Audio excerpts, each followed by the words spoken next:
On démarre donc cette édition avec une large page sportive consacrée à la finale de la Coupe de France. Demain soir à 21 h, le LOSC affronte le Paris Saint-Germain pour tenter de remporter un premier trophée depuis 1955. Plus de 20 000 supporters lillois sont attendus au Stade de France. Mais pour tous ceux qui n'auraient pas pu obtenir de billets, la ville de Lille va mettre en place 2 écrans géants, place François Mitterrand, entre la gare Lille-Europe et Euralille, comme le soir de la finale de la Coupe du Monde 2006. Martine Aubry a fait le point hier sur ce dispositif et les préparatifs en ville pour supporter le LOSC. Des kits supporters ont été distribués aux commerçants pour décorer leurs vitrines. La sécurité de la soirée a également été abordée avec la police pour que tout se déroule parfaitement. Macha Grunessen était à cette réunion de participation et de préparation. Elle a recueilli les explications du maire de Lille, Martine Aubry. Je ne critique pas les grandes équipes, l'OL, l'OM, le PSG, le Stade Rennais. On cite toujours ces équipes, mais j'aimerais bien que maintenant on recite, comme dans les années 45-55, le LOSC. Et je crois que la saison qu'il a réalisée cette année, le travail qui a été fait depuis Vaïd, Halilhodžić, depuis Puel et jusqu'à maintenant Rudy Garcia, est un travail qui a monté en puissance techniquement le LOSC, avec les qualités qu'il a toujours eues de collectif, de battant. Et toujours à propos de cette finale et du LOSC, portrait dans ce journal d'un Cabaye footballeur, mais pas celui que vous connaissez et qui sera titulaire demain soir au Stade de France. Le petit frère de Johan, Geoffrey Cabaye, joue lui à Croix en division d'honneur, soit la 6e division nationale. Et clin d'œil de l'histoire, lui aussi est en course cette année pour un doublé coupe championnat, mais pas au même niveau. Pour lui, cela se passe au niveau de la Ligue régionale. Demain soir, Geoffrey sera aux premières loges pour encourager son frère, Johan. Loïc Blondel l'a rencontré pour nous. Il nous parle de sa fierté de voir son frère évoluer au LOSC et au plus haut niveau français. On l'écoute. C'est une fierté, depuis qu'il est professionnel, c'est une certaine fierté. Je vis mon rêve de gosse à travers lui. Et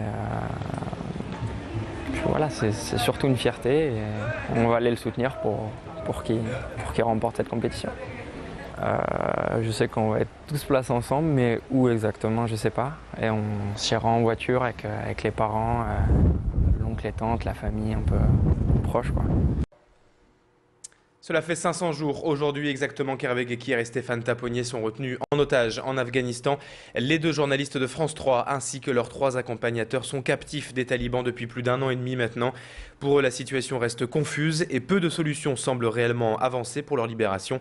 Aujourd'hui, en tout cas en France et dans la métropole lilloise, plusieurs manifestations de soutien sont prévues. Nous pensons également à eux ainsi qu'à leurs familles et amis. Et pour en parler, Philippe Allienne, le président du club de la presse Nord-Pas-de-Calais, était l'invité de Grand Lille TV hier soir. Il était présent sur ce plateau et a répondu à Alexandra Gossin. On regarde une partie de cette interview.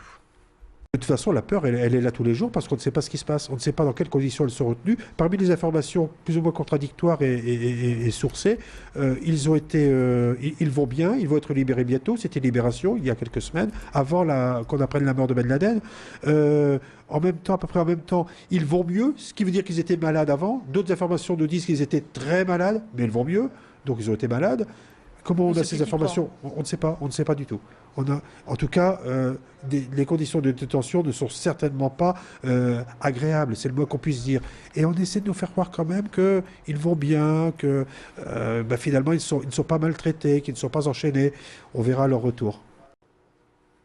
En bref, ce tragique accident hier à la clinique Saint-Paul de Lille avec cette femme de 28 ans et enceinte de 4 mois qui a perdu son bébé suite à une méprise du personnel. Venue à l'hôpital pour un cerclage afin d'éviter un accouchement précoce, cette patiente a été confondue par une sage-femme stagiaire avec une autre patiente d'une chambre voisine. Elle lui a donné un médicament qui a provoqué une fausse couche peu après.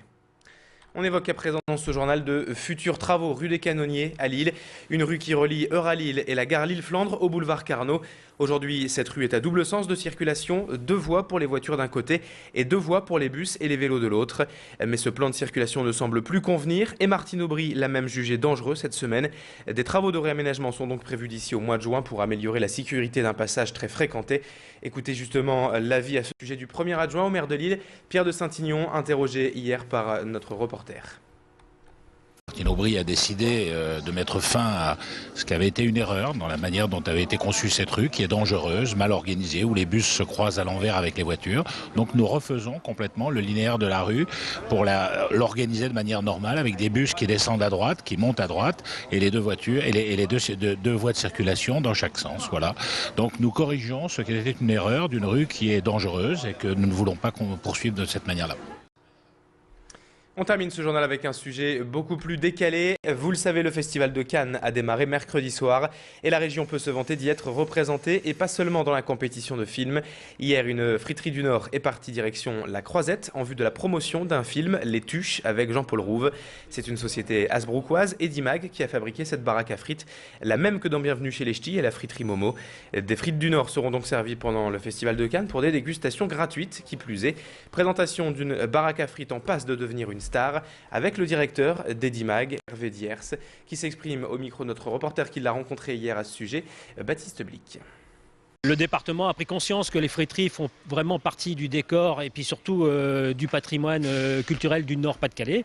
Elles sont maintenant moins menacées et voilà, donc il faut protéger ces friteries. Ça représente 4000 emplois, c'est 450 friteries dans le Nord. Voilà, donc c'est important de les garder.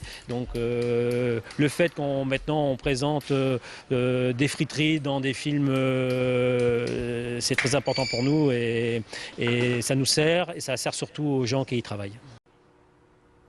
C'est la fin de cette édition. Merci de votre fidélité et regardez-nous dans un instant avec la météo et l'infotrafic.